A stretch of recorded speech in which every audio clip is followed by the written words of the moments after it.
Hello and welcome to Trusty Chords, the podcast which aims to celebrate music and those that create it. It's hard to imagine an Australian music scene without Regurgitator. For over 3 decades now, the trio have been dishing out highly regarded albums packed full of songs that are as catchy as they are fun, and backing it up with undeniably stellar live shows in the process. For the Gurge, which was formed in Brisbane back in 1993 by Quan Yeomans on guitar and vocals, Ben Eli on bass and vocals, and Martin Lee on drums, their story kicked off with 1994's self-titled EP, which soon resulted in some major label support, and 1995's new EP. That's the title, by the way, I'm not just being quirky. And that one nabbed them their first ARIA Awards nomination. 1 year later, debut album Tu-Plang reached number 3 on the charts and boasted singles like FSO, Kung Fu Sing, and I Sucked a Lot of Cock to Get Where I Am, which I'll touch on later.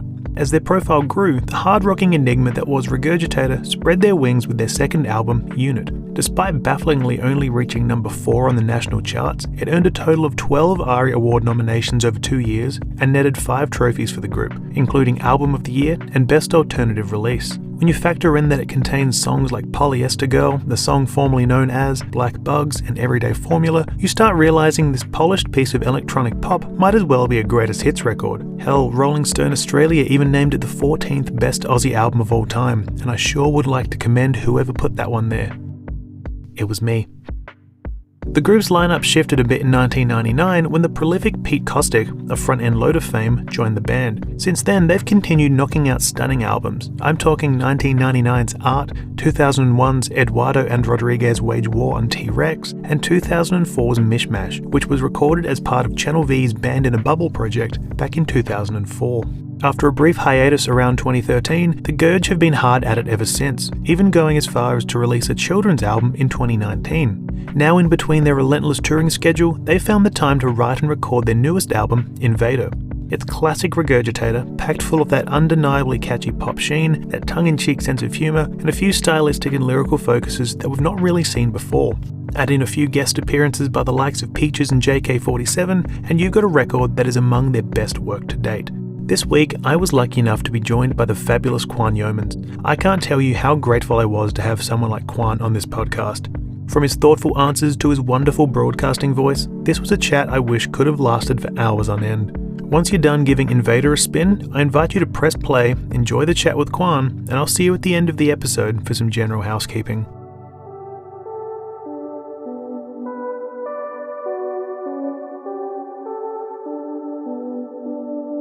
Quan Yeomans, thank you so very much for joining this episode of Trusty Chords. Pleasure. You're quite well known in the world of Aussie music, but for the uninitiated, can you give me a few quick words on who you are and why you're here? I played in a band called Regurgitator for 30 years, close to 30 years. So we started in 1994, I believe, maybe late 93. Just a band of misfits, really, just a band of outsiders, played in punk bands and prog rock kind of punk metal bands prior to that in the Brisbane scene in the 90s. And we just got together and there was a spark and people came to see us quite quickly, and we signed a 5-record deal with Warner within 6 months of being together. And the rest, I guess you could say, is history. It kind of catapulted us into the Australian psyche in terms of the music scene and from that era. And we've kind of just bubbled away ever since, keep on playing and enjoying playing live. And yeah, we survived for this long. I mean, it's the standard story, isn't it? Your little ragtag band of misfits get together, have a 5-album deal. It happens every day, doesn't it? Well, maybe not, but yeah. I mean, we've certainly been very, very lucky in our career, and I guess that gratitude has kind of kept us going really for this long. It's that connection with the audience and the connection with the scene that really has sustained us for this long. Well, it certainly is a wonderful career. And I guess before we sort of have a look at some of that, as you can probably ascertain from your presence today, this is a music podcast. And as such, I like to take a little trip back to the good old days with my first question. So I'll start that by saying, Juan, do you have any particular early memories of when music first resonated with you? I believe the first time that I really took... I guess the first time that music kind of became less of a nebulous kind of background thing that adults listened to or was in the background at shopping centres or whatever was when I was living with my father in Townsville. And I was starting to use his record player a bit more frequently. So he had several records that kind of stuck out in my memory. And they were the ABBA Arrival record, one of the Rolling Stones records that had a really cool cover where you could pull it out and all the hairstyles changed. I can't actually remember what. I guess it was Some Girls. I'm not sure. Some Girls, yeah. Yeah, yeah. There was that record. There was a Fleetwood Mac, two Fleetwood Mac records, both Fleetwood Mac and Rumours, which would play a much more pivotal role in my psyche later on as my parents divorced. Because they're incredible, incredible soundtracks to divorce. Basically, the best soundtrack to a divorce that you can have. So I buried my teenage kind of, well, less than teenage mind in those while all this kind of chaos was occurring around me at the time. Also, my first record that I actually bought was the Ghostbusters soundtrack, I believe. So Thompson Twins had a song on it, I think called Magic, which really resonated with me for some weird reason. And yeah, Ray Parker Jr., of course, one of the big faves. And then I think later on, I started listening to Prince's Purple Rain. And I think I was hitting like teenage years at that point. And that record to me was like future crazy kind of amazement, and really propelled me to want to get into music more. And then listening to Led Zeppelin to learn how to play guitar and Hendrix to learn how to play guitar. So I just would copy those records, listen to them and work it out by ear. And that's really what started me on my journey, I think. Well, that was what I was going to say there. It's sort of like, I'm assuming then you were the sort of person to listen to music and say, hey, when I grow up, I want to be doing that too. Like, were you ever thinking, hey, I want to be like Prince. I want to be like Fleetwood Mac, admittedly without the relationship turmoil. But was that the sort of thing you were thinking? I don't know if that's the way my mind worked at that time. It's very difficult. I mean, now that I'm a father, I realize how different children are to adults. They just don't think the same way that we do. And you forget that how different it is to be a child. I think when you become an adult, it's this huge divide in the way that you process things and the way that you understand the world. And I think at that point, when I was listening to music, the pure excitement of it was really what just carried me away. And the realization that I could copy and I could get the same kind of feelings that these people may have had when they were playing their instruments or writing a song. And I think that passion for it just grew from that feeling, that adrenaline rush, that love of just doing it, more than thinking about a career or thinking about I wanted to be these people at all. How did you first get into playing music? Like, you obviously mentioned guitar before, but was guitar the first thing that you picked up as a young aspiring muso? That was the first thing that I liked playing. My mother had made me play the piano for a while, and I loathed it, and it really turned me off playing music on that particular instrument. So it was the first instrument that I discovered on my own, and I believe it was at Kelvin Grove High School that I played a little bit on the acoustics in their music room. I may have even appropriated one of the guitars and taken it home without anyone's knowing. It's a victimless crime, I'm sure. Well, who could say? But good. My mother did recognize this, thankfully, and she brought back an incredible guitar from LA. I think she was visiting her parents, her relations in LA. And I was like, "Oh, Mum, can you bring back a guitar? I don't care what it is." And as long as it's a Gibson, I think I probably said, because she brought back a Gibson S1, which was an older Gibson, not really old, but one of the ones where I think the Stratocaster had just kind of taken over the world and was doing really well. So Gibson had to design a triple single coil guitar that was quite thin. And it had a kind of pointy headstock, which is unusual for a Gibson at the time, more like a Flying V's. And she brought that back from LA. I don't know where she got it from. I think maybe Sunset or something like that, Guitar Center or something like that. And that was my first kind of real guitar that I had, which was very, very lucky. Because I got to learn on a reasonably well-constructed instrument. And so I would just play that. And I kind of found my love for playing and creating sounds and playing along to records through that experience. So alongside that, creating sounds and playing on the records, were you also writing songs at a young age as well? Yeah, I also got myself a Porter Studio. I think it was a Yamaha, like a 4-track tape deck. I can't remember the exact model, but it had that DBX switch, which was a kind of a form of not parallel, but like a form of tape compression that you could switch on and off. So I worked out if you recorded with it on and switched it off, it just like exploded the sound and made it sound like an old record that had gone through like a fair not a Fairchild, but something similar, you know. It opened up the sound, and I was really like, that was my first experience of tech, recording tech, and knowing that I can manipulate sounds with this machine, and learning how to use that machine inside out, and doing the overdubs, and creating a whole band with just me in the basement with my crappy drum kit, which was like a Maxwin or something that to begin with, and my guitars. And I think I had a JC 120.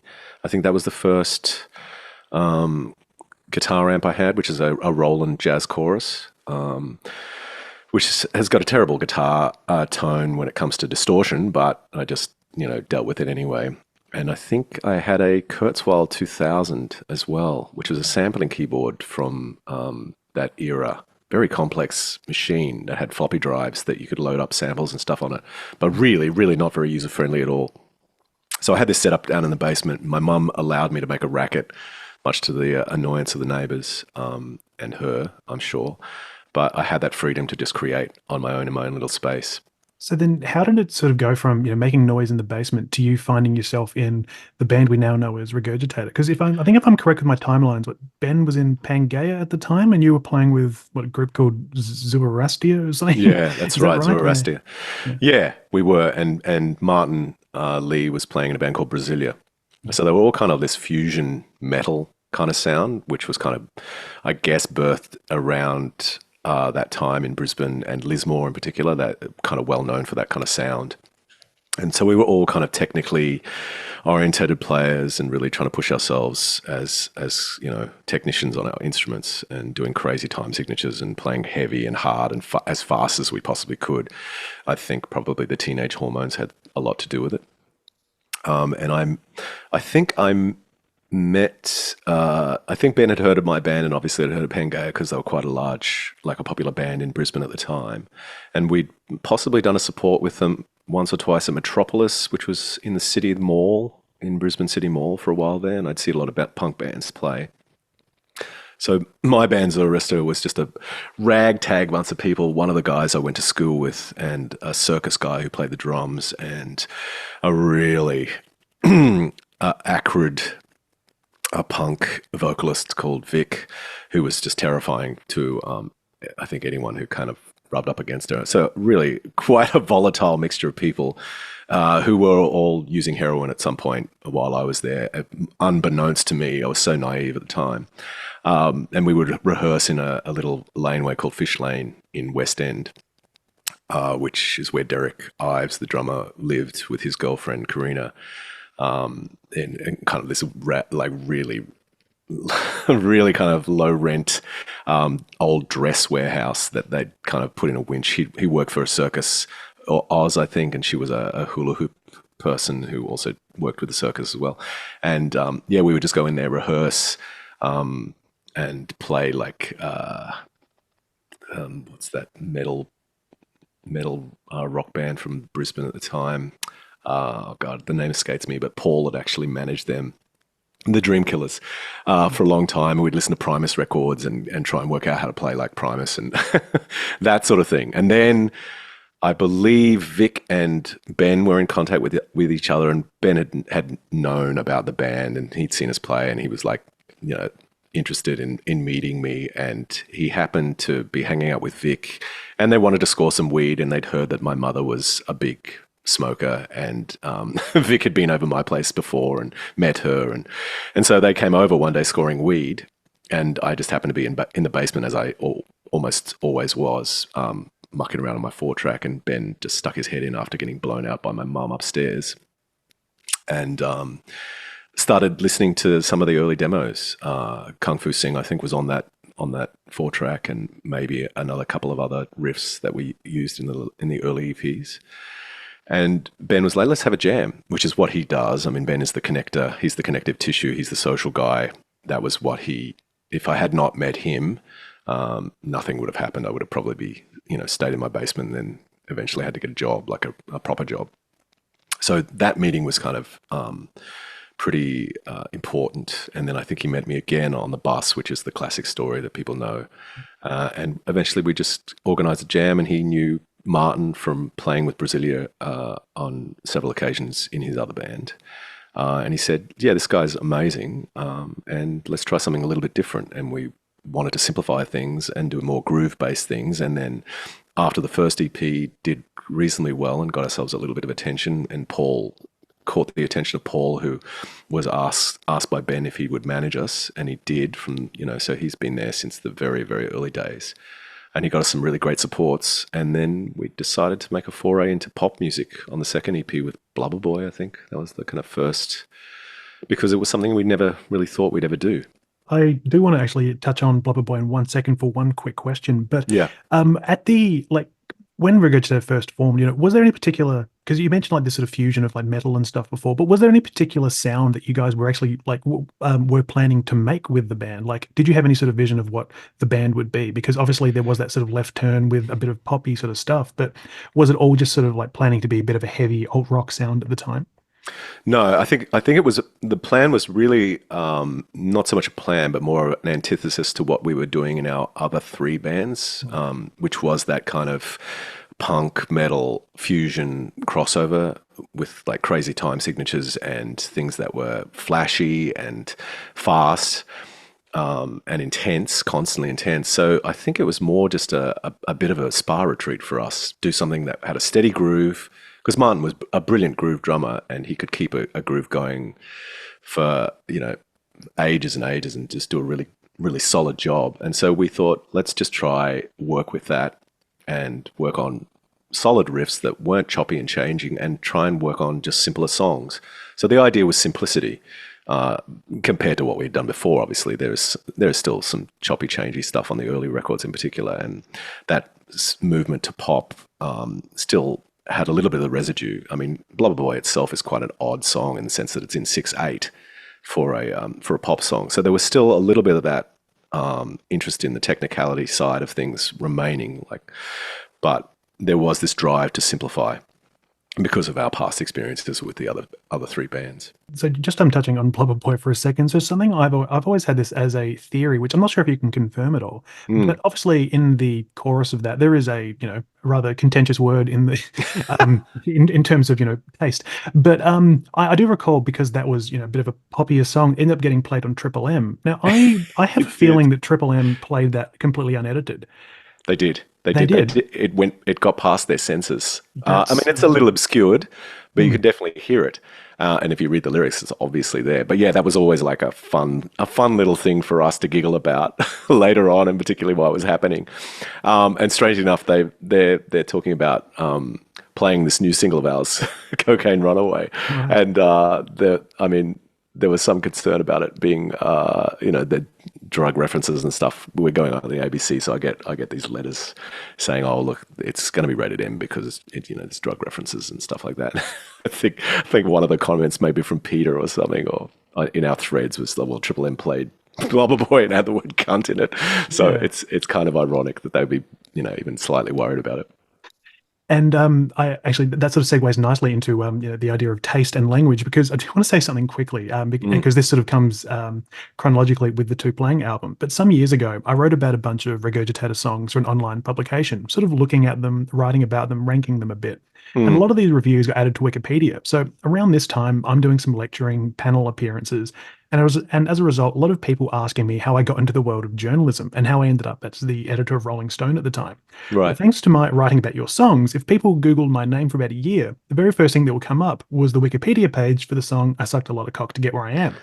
So this is less of a question about your music, but rather me asking if I can use that line to describe my career on my business card. Because it felt incredibly fitting for someone who lucked into the world of journalism. Absolutely.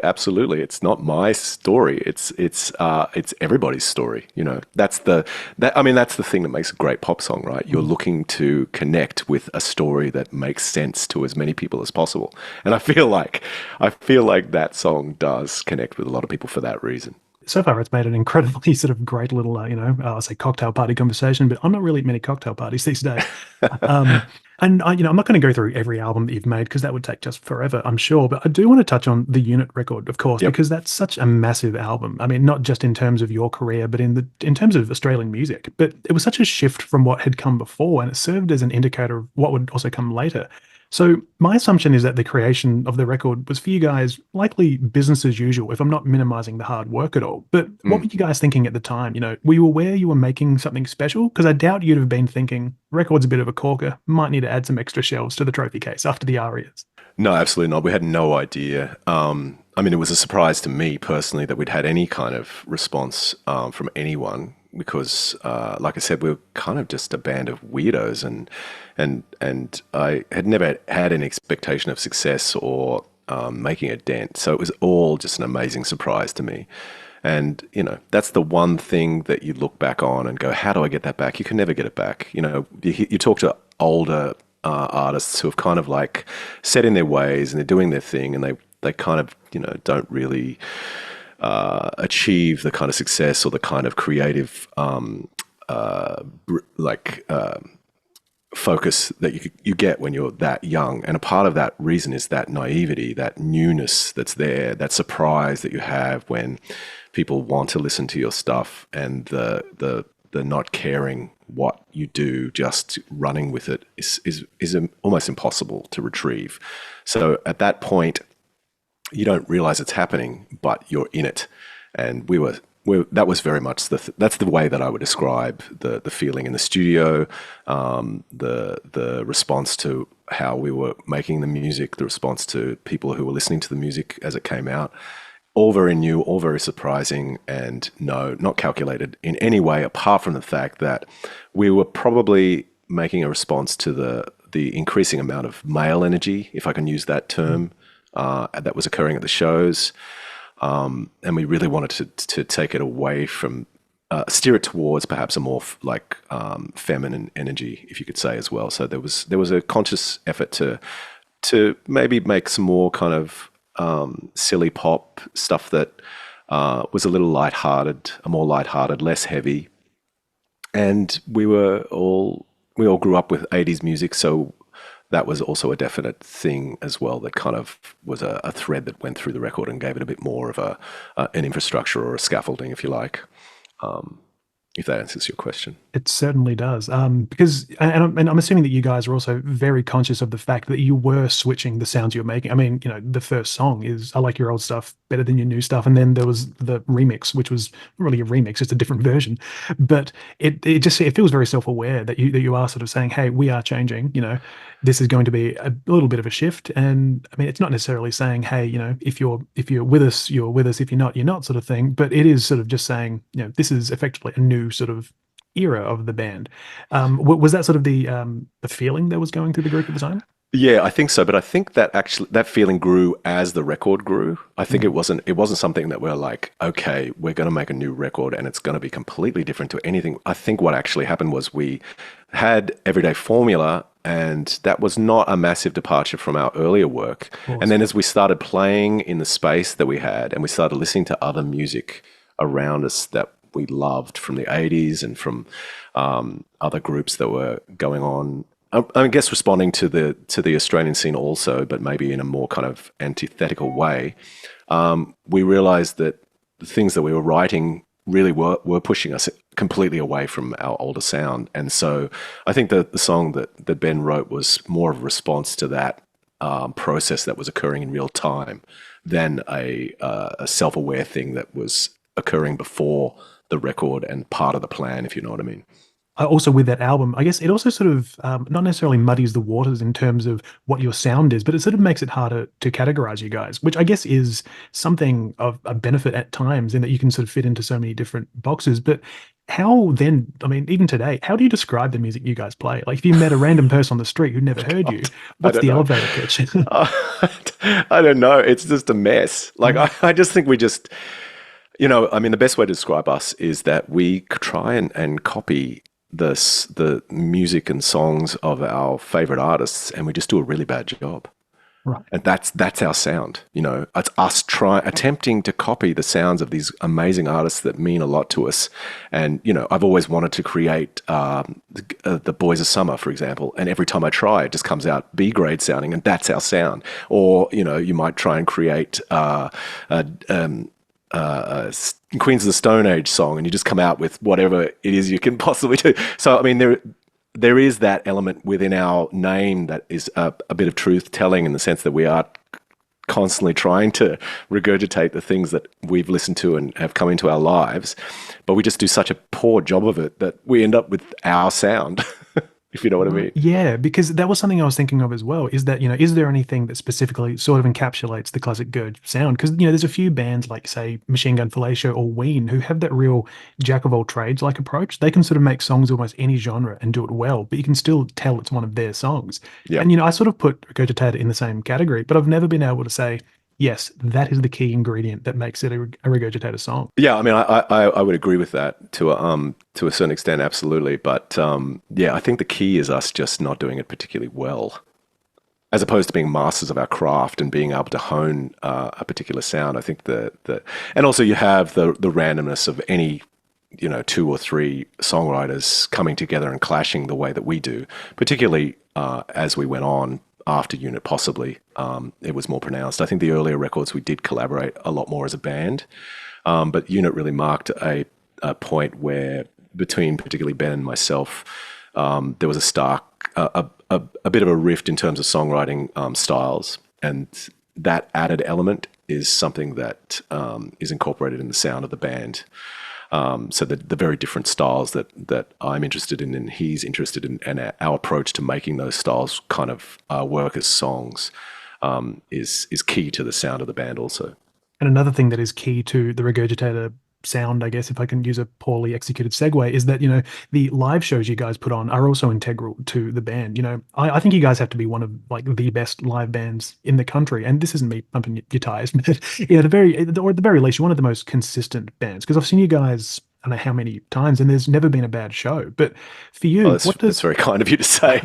I'm sure there's been bad shows, but the audience experience is somewhat different to the players, obviously. But yeah, I mean, I appreciate that a lot, and I do feel like we're playing better now than we ever have in some respects.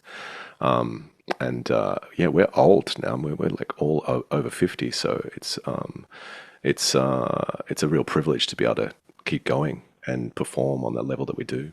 Well, I mean, that level is absolutely insane. I mean, as I said, I've never seen a bad show from you guys. But the question I sort of like lean to there is, what does the live performance side of things mean for you? Like, how do you approach a Regurgitator live show? Because I assume as a music fan, you're so appreciative when a band puts on a great show, and you're also hypercritical that you want to make sure that the audience gets top tier, top shelf stuff. Yeah, I mean, I think that's evolved over the years, particularly in recent years, where I've had the kind of self-awareness to go, okay, and Ben's also been instrumental in this, but just, taking account of what makes a show better. And he's constantly giving us these pep talks, particularly from his side particularly from him, about how to enhance the show from an audience perspective.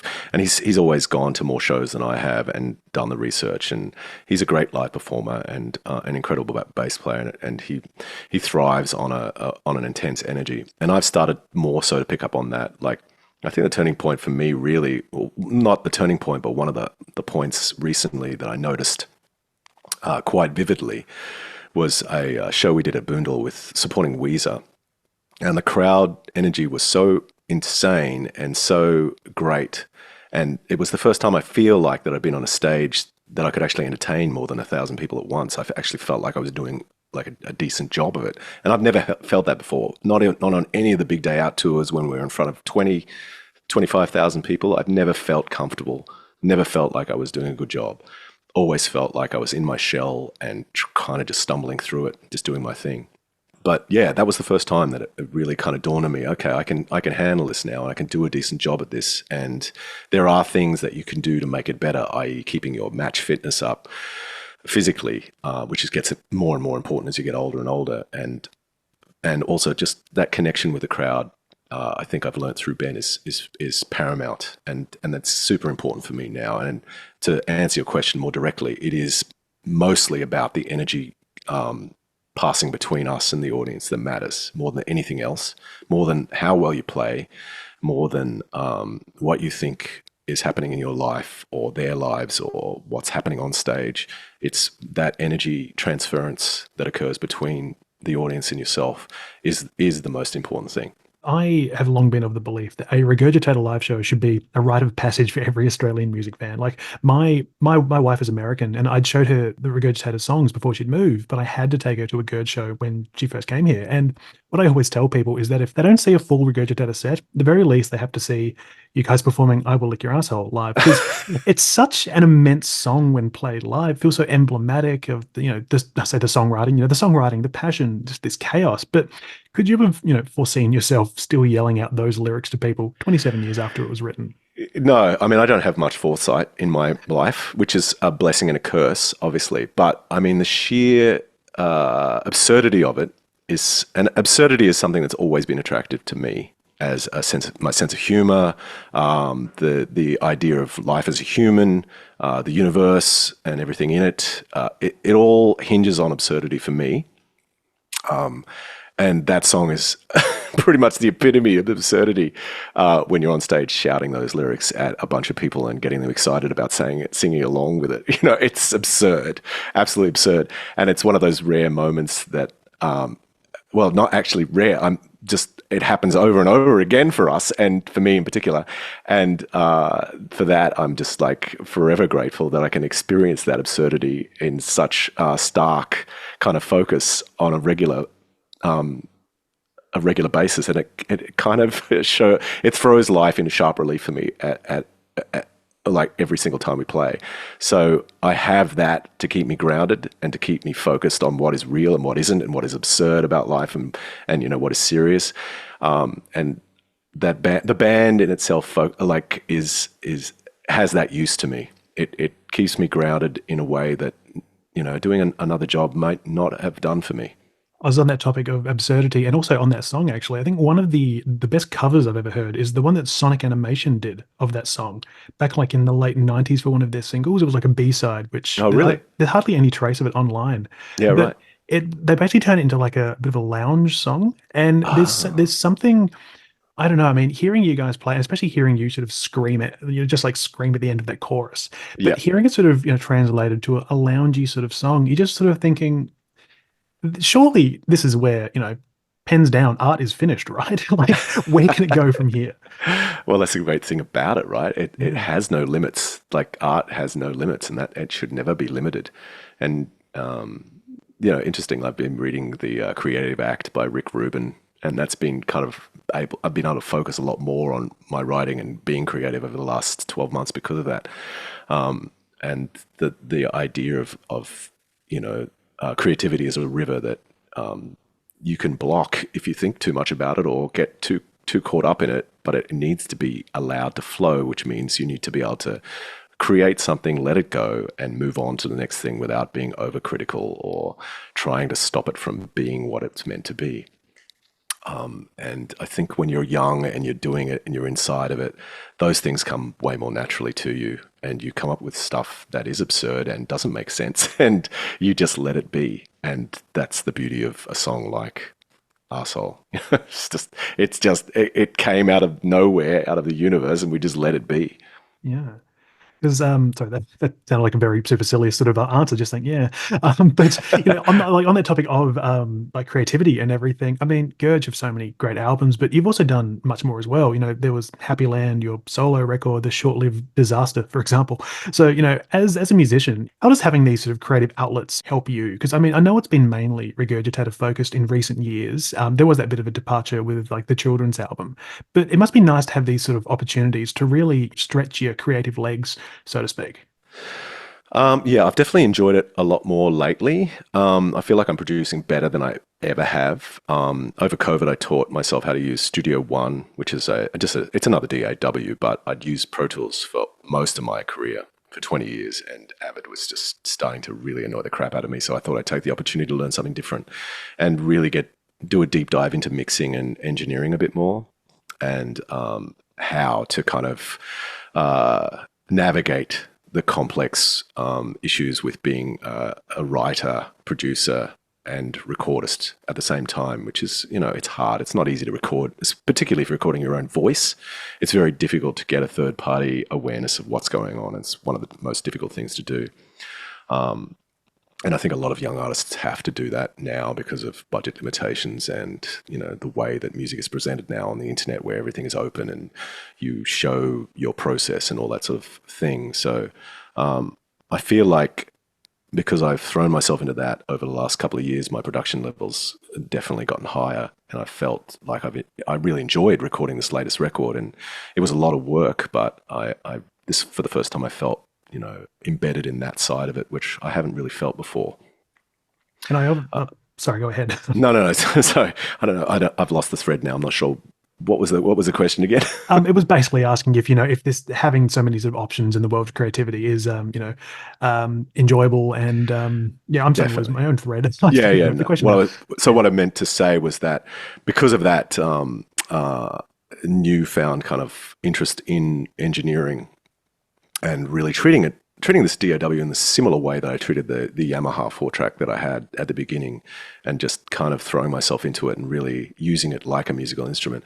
I found that writing and particularly reading books like that creative act, and also opening myself up to other kind of indigenous thinking books and things that are more interesting to me, and being more interested in collaborating with outsiders as well now, which is a relatively new thing for me. I found that, I want to create more, and I have more to give, and I want to keep going and keep on doing it. It's just, time. Time is the killer. And when you have young children still, it's very hard to give enough time. I know Ben, for a fact, has done way more on the solo side of things. I think he needs that outlet, as you call it, more in the sense of a valve to really release more stuff that's inside of him. I tend to work on things in a very more like a focused way. He'll work on 100 songs, for example, and pick from that group of ideas, whereas I got 5 ideas. They all have to have good titles. They all have to have good narrative structures or strong ideas within them, and I'll just work on them until they all work. Whereas he will go, I've recorded 100, I like 5, 6 of these, and I'll just, discard the rest, or, work on all, like 20 instead, and then slowly discard what is weakest. So is that how this new album would have come about then? Because I guess as a little bit of an intro, I should sort of say that there is the new album, which is called Invader, and it's definitely a huge achievement, which is what we're sort of talking a little bit about today as well. But how did this album come to be? Was it sort of much the same typical Regurgitator approach, where you guys have so many songs and you're sort of working on the best, and sort of working on so many? Yeah, I mean This record started about 18 months prior to its release, which will happen in like a week from when we're actually talking now. But it was a long process, and the first session we went to, I kind of wanted to be open to Ben's approach, which is much more of a jamming approach, much more working with bands. He loves getting in a room with live musicians and feeding off that energy and working on that. In that sense, the collaborative approach to bouncing off each other in a live sense. And we hadn't played together for a long time in that way. I think that was the first time we'd been together as a band in a writing situation for years, possibly. And I didn't feel ready for that session at all, because I'd just come off finishing an EP of my own. And I kind of hadn't really turned my attention towards the idea of a new Regurgitator record fully.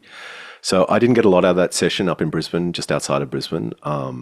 But one of the songs, Tsunami, made it onto the record from that. And I feel like I did that more for Ben's sake than my own, because it's not a particularly comfortable setting for me. I prefer to work when I'm writing alone, because I'm more au fait with production and recording.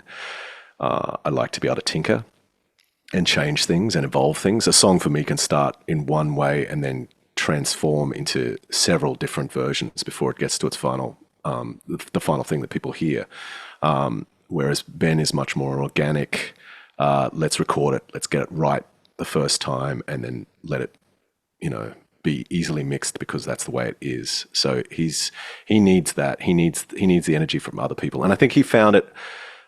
I mean, those first sessions were for him, and I think he enjoyed them, but it was less so for me, and I felt like I needed to hunker down and do my thing. And so I think as the record progressed, he probably felt a lot more frustrated, because he was forced to do a bit more of the way that I would work.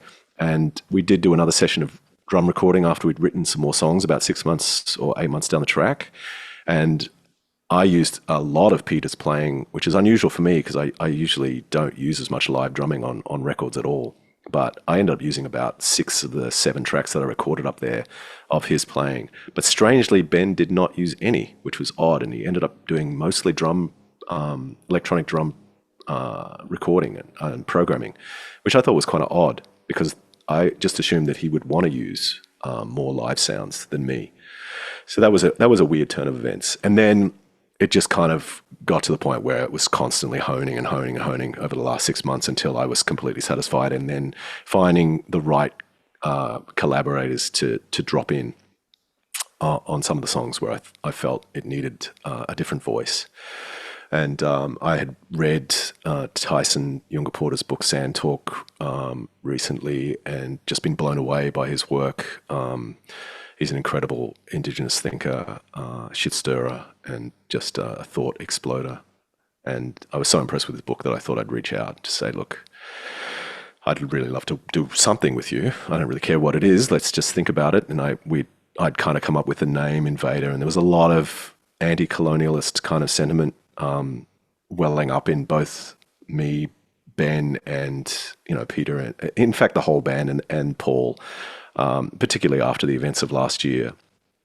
And we always considered ourselves allies, but never really, I guess, focused ourselves as artists as allies. And I felt like now was the time to kind of do that. And reading those books, Kimura's book called Braiding Sweetgrass, and understanding a little bit more about Indigenous thinking and how vastly different it is to the colonialist mentality and Western way of approaching things, and that really turned the tide for me on an intellectual level, and maybe want to give more power to an Indigenous voice and really back people who I believed in, who needed to say things that needed to be said in this country at this time. And so that gave the record its soul, I think, which is definitely a new thing for us, and something that we hadn't really had for a while in our records, I think. There is definitely a different sort of, I guess, vibe to the record, although it is still that classic Regurgitator sound. It's been, 7 years since the last, standard Regurgitator album, to use that phrase. But I guess the one question I always sort of love to ask people when it comes to a new album is, this album, Invader, what does it say about who Regurgitator are in 2024? Look, I think we've always been truth tellers, and I think truth telling is the backbone of any society. And there's been a need for doing more of that in this society of late, and it's well and long overdue. Obviously, none of us in the band are Indigenous, have had that struggle on a personal level before, but we've always been aware of these things, and I've been critically aware of the way the world is since I was 19. I think my dad taking me to a independent forum in 92, I think it was, in Rio de Janeiro, where I saw the third world for the first time as a 19-year-old, and saw the way the world really functions, made me realize there was a deep hypocrisy. It made me realize that the true luxury of wealth is hypocrisy, and I live in that world. And that became a stark theme in my songwriting. I feel like that has always been in there.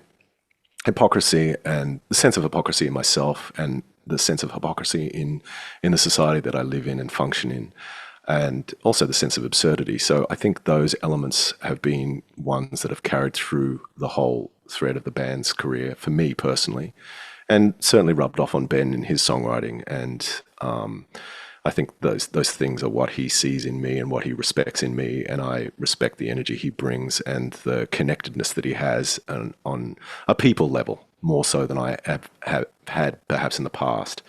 But those kind of mixtures are really what make the band sound the way they do, the way that we do now, and always will be a part of us, I think. Man, that is great to hear that, there's that classic Regurgitator sound will keep on going and that it's managed to last all these years.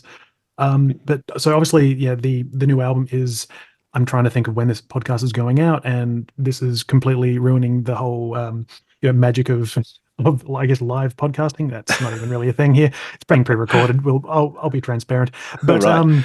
I should move forward onto the trusty chords portion of the podcast. So this section is all about the music that made you. So we're stretching the 1, 3, and 5 format of the standard chord and asking you one artist, 3 albums, and 5 songs that you can always turn to. So, Quan, first question for you here: who is the one artist that has inspired you the most throughout your life? Oh man, it's so hard, right? Because I mean, I feel like I change gears every couple of years. You know, one year it's Hendrix, the next year it's Zeppelin, and the next change is like Prince, and then Bowie, and then this year it might be Labyrinth or someone like that. So it's very hard to say who's the most influential. But I guess in my formative years, it would probably the one that shook me to the core would have been Prince, for obvious reasons. I mean, the guy is like he's a genius, a musical genius, and a conduit, a true conduit, in the way that Hendrix was, for his instruments and for the songwriting.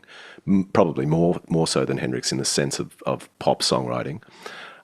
So yeah, I would say that Prince would have to be it. I mean, it's pretty obvious as well. I mean, I've written a song called the song formerly known as. It's definitely in the core of my songwriting experience. I really love the fact that it probably took me a couple of years to realize the Prince sort of reference in that song. I have no clue how I could have been so blind. And I say this as a Prince fan as well. I was just sort of Right. like, oh yeah, this is, because the song came out, it came out at the tail end of his being the artist formerly known as. Yeah, I don't know how that one passed me by for so long. Yeah, that's just a example of my sheer idiocy. But I should move to the next part, which is, 3 albums that have impacted you the most. These could be integral to your growth or just ones you're always chucking on. I mean, you mentioned Prince there. I think you mentioned Purple Rain earlier. Would that be one that makes the cut? Yeah, definitely Purple Rain would make the cut. I would say, strangely, the Mint Chicks, Crazy Yes, Dumb No. When we toured with this Amazing band album. about maybe 10 years ago now, I get confused about how long it's been between tours, particularly because COVID came between us all. But yeah, they're one of my it's one of my most favorite kind of punk bands and punk records in the true sense of punk. They did it themselves. Their uncle recorded, or their father recorded it in their basement with them, and it's not the best quality sounding recording, but some of the songs are just phenomenal and so strange. And I actually listened to some early XTC records and I'm like, oh my god, it's reminiscent of that record. So you can hear influences from those things, and they're so interesting. Such a dynamic, brother sibling songwriting coupling as well, and really bizarre characters in real life, particularly Cody, who was just so chaotic and so impulse driven. It's terrifying to watch sometimes, but just amazing. And yeah, I feel like one of the most inspirational records that I'd witnessed in my lifetime, and actually played with the band on a tour with pretty much the whole of Australia. I think we toured with them. So there was definitely close to like 10 or 15 shows that we did with them at the time when they were still in existence. And of course they dissolved after that. And Ruben went on to do Unknown Mortal Orchestra, and Cody is now playing drums in his band, as well as, being associated with Björk and other acts in New Zealand. Quite amazing that a band like that ends up forming into something like Unknown Mortal Orchestra, which feels so different, and has such acclaim. It's sort of like one of those things where you look back at the early stages and you're just sort of like, how does this get to this? It's such an amazing evolution, but a testament to their amazing musicality. Oh God, I've not seen anyone or met anyone as like musically interesting and amazing as Ruben as a player and a songwriter. He's really amazing musician.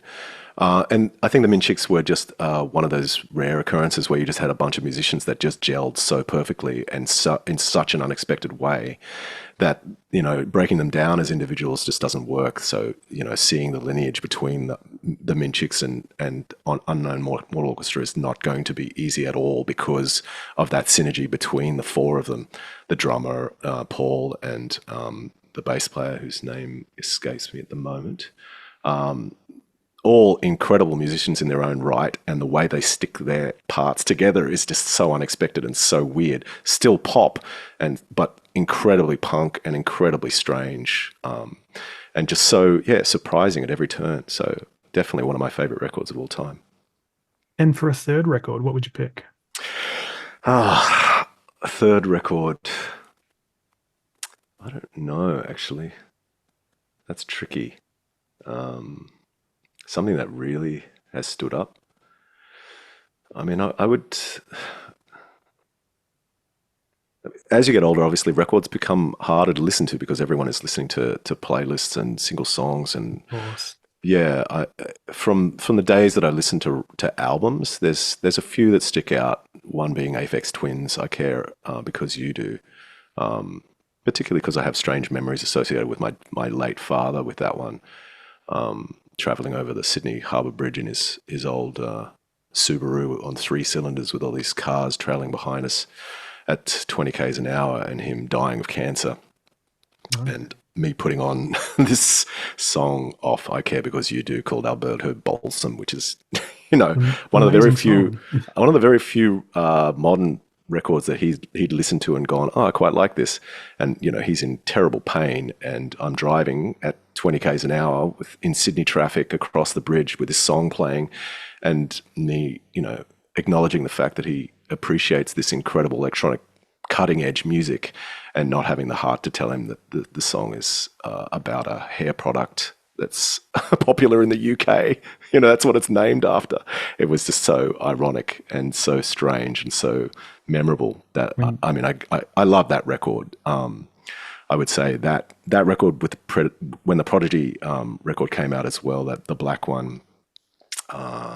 I can't think of the name right now. The Prodigy Experience, was it the one? No, the one after that. So yeah, it's got a longish name, but I can't quite remember. The Music for the Jilted Generation? That's it, yeah, the Jilted Generation record. That was a really life-changing record for me, and I remember seeing them at the big day out and just dancing until I hurt, because I just had never experienced electronic music like that before. So those two records were my first foray into real interesting electronic music. And I'd have to say they still occupy a place in my mind forever. And then turning to the really difficult question, 5 songs that you can always turn to. Like, these are the ones that no matter the mood, your 5 trusty songs. I would say definitely. Now I've gone blank. The oh God, what the hell is it called? I can't even think of it right now. Henley's Boys of Summer? Boys of Summer, definitely, yeah. Definitely the Boys of Summer.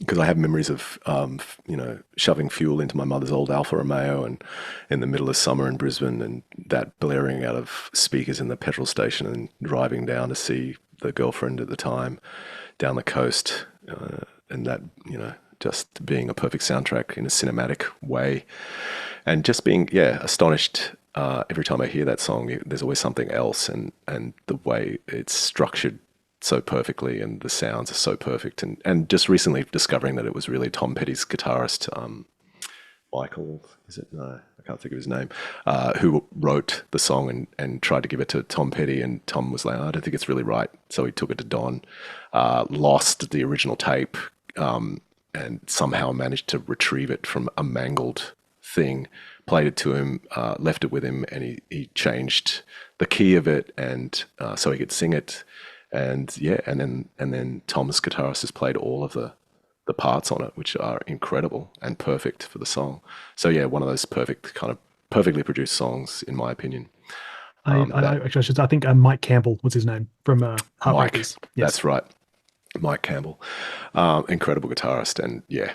That's a phenomenal tune that I can always rely on. And I guess another one would have to be The Chain by Fleetwood Mac, because of the me burying my head in the records as my parents divorced around me. So that record it was turned up at quite loud volumes while they were arguing, I guess, to drown them out.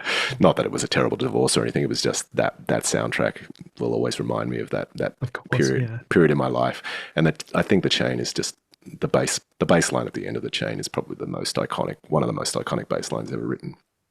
And strangely enough, Ben pulls it out during sound check on the regular to check his bass. So that's always a part of my life, I guess. Yeah, I was gonna say that must be a bit of a bit of a joyful walk down memory lane every time getting sound check and I'm saying, happy memories.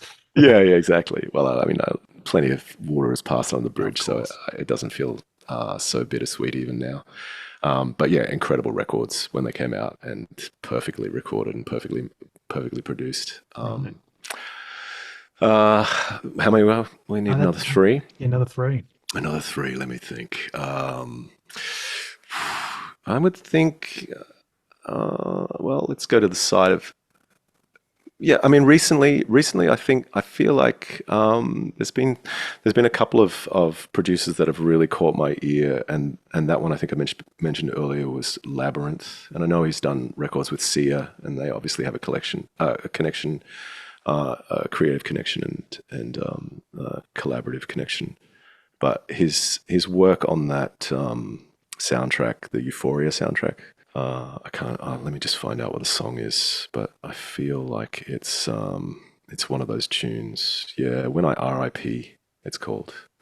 Right. I think yes, that's one of the tunes which a modern producer has really kind of caught my ear and really impressed me. I love his voice and I love the way that his approach to recording music and producing.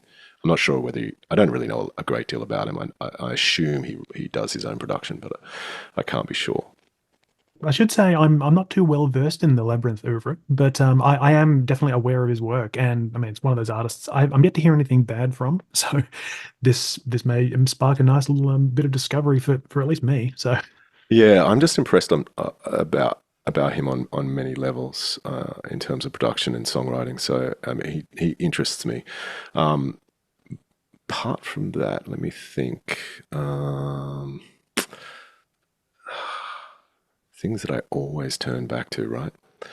Oh God, I don't know. It's such a hard thing to think about music in that way, and I've never been particularly good at lists, and thinking about music in a kind of note-taking way. It's more like, oh, I listen to that, and that's what I listen to. But actually, I'm going to say Magnetic Fields as well. 69 love songs, like a track off that. I don't know. You could pick anything. Album. Not something that I was that into from a young age at all, and kind of introduced to by Ben, and also a strange relationship I had in Hong Kong when I was living there at the time, which was disastrous. And so it's a great record to listen to when you're heartbroken, because you can kind of listen to Stephen moan about his life and really get into the vibe of it.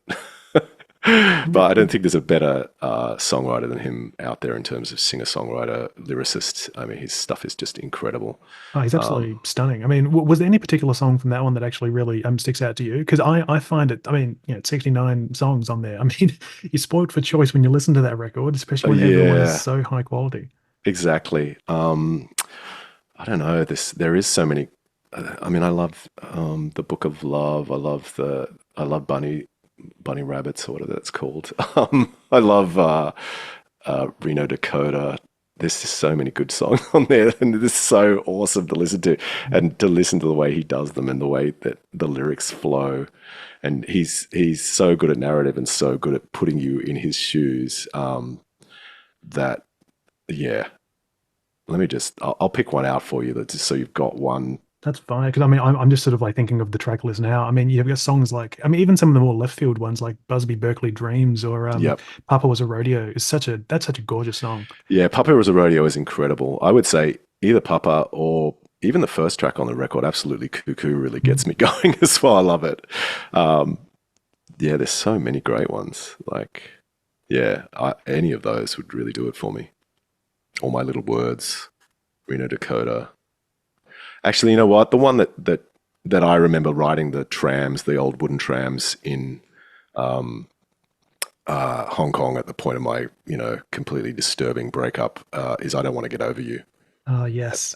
And that was like a perfect one to lie around and feel sorry for yourself listening to. Yes, I mean, especially that line about dressing in black and reading Camus. Exactly. Smoking clove cigarettes. Yeah, so good. He really captures the emotion, doesn't he? Yes, he does. He does, in a hilarious and absurd way as well, which is great. And we got one song left, although Oh, I'm starting to think that might be really sort of pushing the limits. sorry. I don't know. I thought this would be easier than it is. I probably should have done a little bit of research myself before this. Let me think.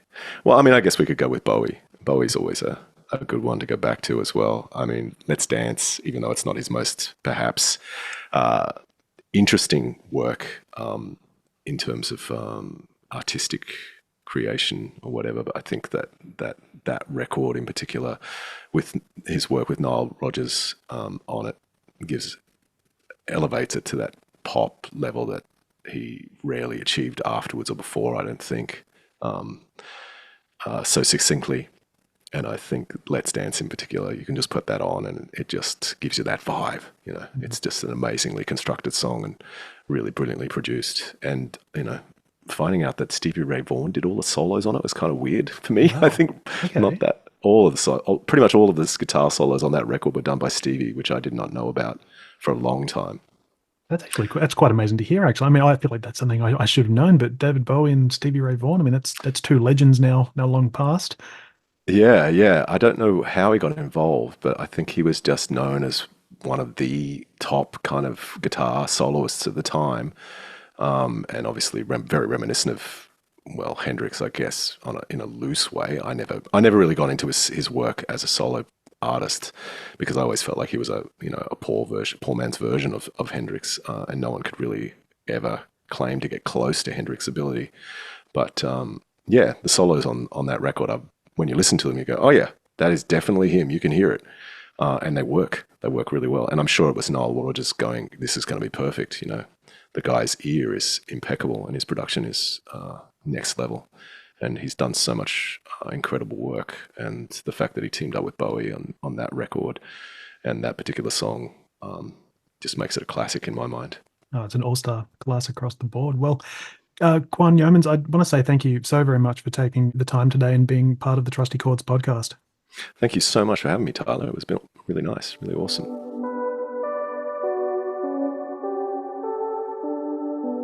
Thank you for listening to Trusty Chords. If you enjoyed this podcast, I'd hugely appreciate if you're able to like, follow, share, and review this podcast on your preferred platform of choice. I'm sure you're sick of just about every content creator asking you to do things like that, but we're slaves to the technological algorithms, and I appreciate you taking the time to help give this humble little creation a boost. If you're eager to follow along on social media, you can find me on all the main channels: Instagram, Facebook, the platform formerly known as Twitter, at Trusty Chords Podcast, all one word. If you listened to this episode and were left saying, this Quan has got himself an amazing music taste, I wonder where I can find these songs conveniently placed within a Spotify playlist, well, I've got the perfect answer to your surprisingly specific query. Head over to Spotify, search for Trusty Chords the songs, and press that little button that lets you listen to it. And speaking of tongue-in-cheek humour once again, if you want to look up that Sonic animation cover of I Will Lick Your Asshole that I mentioned earlier, it's actually on YouTube now. It hadn't been there for years, and I foolishly assumed that wouldn't change. How wrong I was. I also need to thank everyone who continues to send messages of support to this podcast. Whether I've acknowledged you publicly or not, please know that I see this support and I'm incredibly appreciative. Lastly, I need to thank Quan Yeomans for being so generous with his time and so thoughtful with his answers. I also need to thank Regurgitator's hard-working manager Paul Curtis for helping organise this chat as well. But once again, thank you kindly for listening, and I hope to see you all again next week as I continue to celebrate music and those that create it.